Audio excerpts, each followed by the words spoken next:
स्वागत है आपका फेयरनेस सागर के एक रोमांचक वीडियो में। कहानी की शुरुआत होती है एक छोटे से गांव से, जहां रात की चादर गहरी अंधेरा पूरा गांव को घेरा हुआ था और गांव में इतना ज्यादा शांति था कि मानो कि यार कि गांव ये है ही नहीं। और गांव के रास्तों पर एक अजीब सी ठंडक थी जो कि रात के गहरे सन्नाटे में कुछ लग रहा था कि बुरा होने वाला है। और एक रात गांव वालों ने कुछ अजीब सी आवाज सुनी जो उनके सपने में आ रही थी, मतलब कि उनके सपने में आ रही थी, जो गांव वालों को ही चुरा कर लेके जा रही थी, मतलब कि उनको चुरा कर लेके जा रही थी। लेकिन क्यों यार?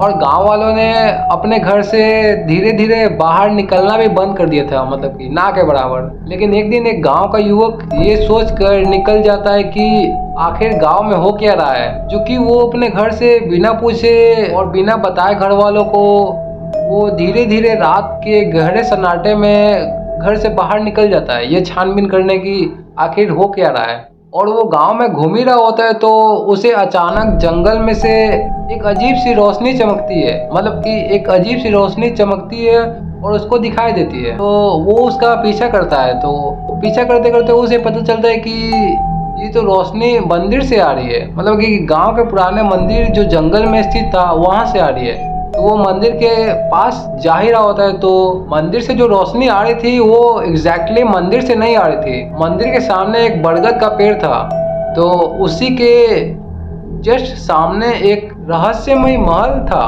जो कि कभी गांव वालों ने देखा भी नहीं कि वहां पर एक महल भी है। और जो महल का जो दीवार था वो बहुत ही ज्यादा खूबसूरत था, मतलब बहुत ही अच्छा से वो महल बनाया गया था। लेकिन गांव वालों को दिखा नहीं था कि यार यहाँ पे महल भी है।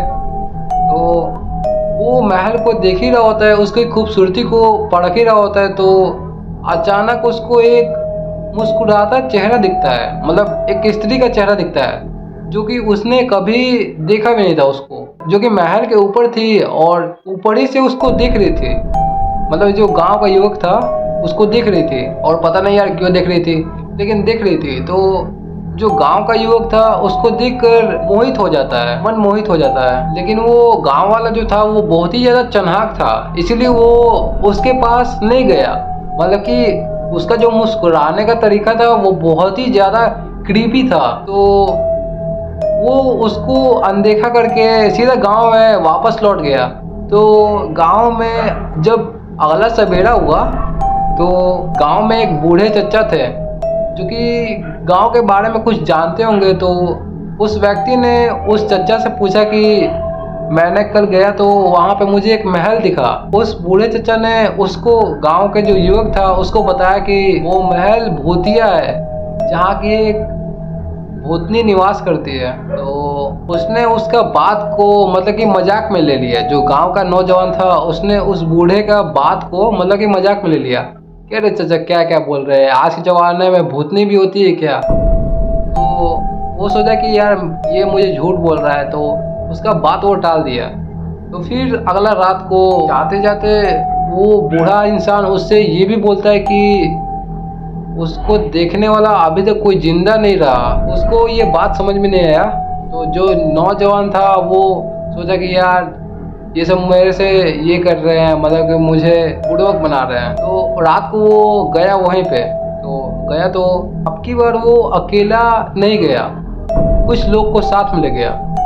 लेकिन जब वो वहाँ पे गया तो वहाँ पर कोई महल ही नहीं था यार, मतलब महल गायब, रहस्यमय महल जो था वो गायब। तो उसके दोस्त बोलते हैं उससे कि यहाँ पे क्या करने लाया है, यहाँ पे कुछ कहाँ कोई महल है यार, तुम हमको बुड़बक बना दिया। ऐसा उसका दोस्त बोला सब। तो वो बोला कि अरे भाई मेरी बात पे यकीन कर, यहाँ पर कल मैंने देखा था कि यहाँ पर एक महल था।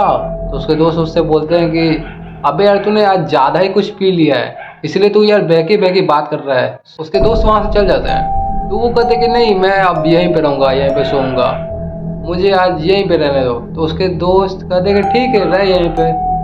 तो चले गए उसके दोस्त उसको छोड़ के। वहीं पे वो आराम से बैठा था और पेड़ की छांव में, वही बरगद के पेड़ के छांव में वो बैठा था।